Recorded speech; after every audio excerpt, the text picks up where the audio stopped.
கல்யாணம் ஆச்சு ஆகஸ்ட் மாசம்.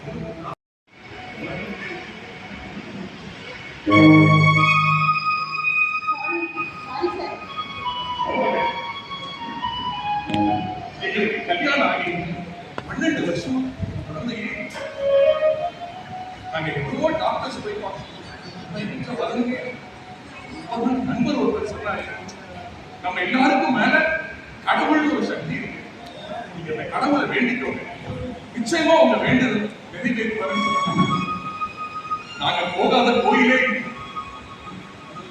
வேளாங்கண்ணி மாதாவுக்கு, நாகூர் தர்காவுக்கு, நாங்க போகாத சபரிகளுக்கு போனோம்.